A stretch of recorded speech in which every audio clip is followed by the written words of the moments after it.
Hello everyone. This is a game between the Grandmaster Gukesh from India and liren from China. In this game, the Gukesh has white pieces and Ding has black pieces. This is a game one of the World Championship match of 2024. So let's start the game. Gukesh opens with the e4.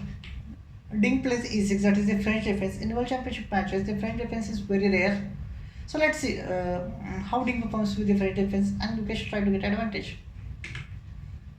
d4, d5, knight c3, knight f6, e5, knight to d7, f4. In the French defense, white tries to play the king side. White tries to push the pawns and just open the kings and checkmate the black king. And the black tries to play on the queen side. So let's see. So Ding plays the c5, knight to e7, knight to c6, c3, a4, a5, knight to f3, and a4. This a4 move is very good and it's a technical move. You don't see this move. Why this is so strong? An important move. Let's see the game so you will understand this. Why this is so important. Move. Bishop to e3, bishop to e7, g4, queen to the a5. The idea of the queen to the a5 is pins this king and it raises the tension in the center.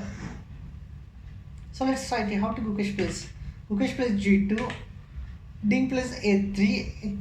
In the game, Gukesh plays b3. So let's see what happens with the pawn captures pawn. If the pawn captures pawn, then captures, and now just come bishop.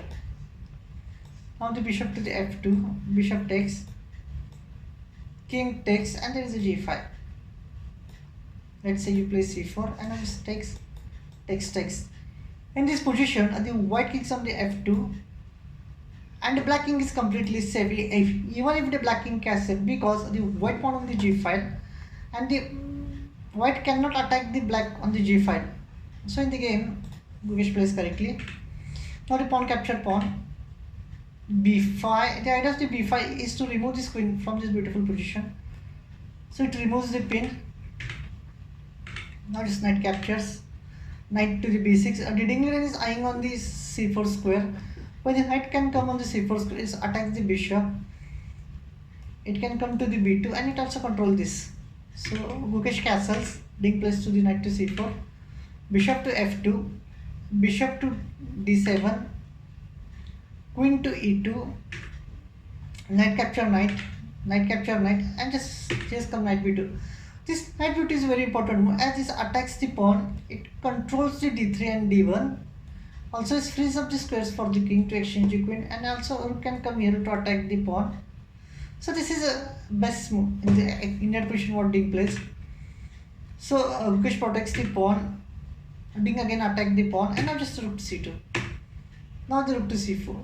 Now the queen is attacking the pawn. So Gukesh tried to open up the center and the king side by playing the f5. And now Ding calmly plays queen to d3.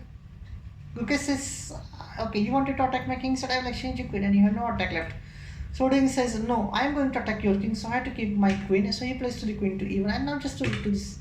Now just this beautiful move, bishop to g4. This move is so important that this bishop controls this entire diagonal. It attacks the rook. It controls this everything. So Gukesh plays rook to c2, rook to c4, and just h4. Guys, this is the most important moment of the game. What you do? If you're thinking about the bishop goes to the e7, then you're wrong. Then you completely give up your entire advantage without reason. You must find the move bishop to f4. As bishop to f4 controls this entire diagonal, the bishop comes, so bishop can exchange. So there is white attacks is completely gone.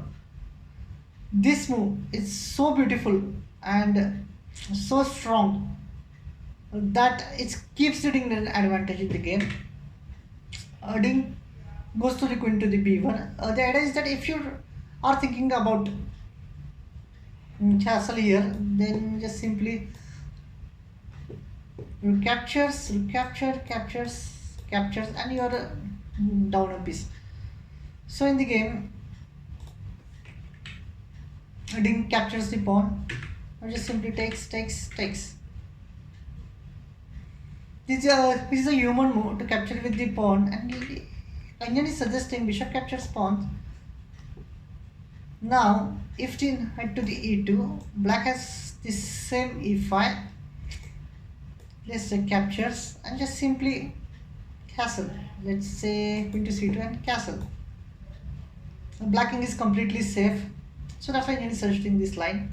So in the game, Ding capture with the pawn. Again, knight to e2, queen takes pawn, knight takes bishop, queen takes knight, and just simply queen to c2. And now Ding again try to exchange the queens. Gukesh again declines, and this simple castle. Now Gukesh tries to play the bishop to d4. The idea of this move is it attacks this beautiful knight. It attacks the g7 pawn. So let's see what Ding plays knight to d3. The whole idea of the knight to d3 is disconnect the bishop and the queen, and it also controls these beautiful squares. So Ding moves the queen, and now just simply captures, and now guys, you are thinking that Ding blunders here as the bishop is attacking the knight cannot move as the queen is pinned here. So you think that, oh, Gukesh is winning, but no, there is only one move which can keeps the advantage. So guys, you can pause the video and try to find a move which Ding Liren plays and keep his advantage. Ding Liren plays the e5. Now the bishop captures the pawn. The whole idea of the bishop captures the pawn. Now you must have to find the move. Queen takes g4 with the check, and now just simply blocks. Bishop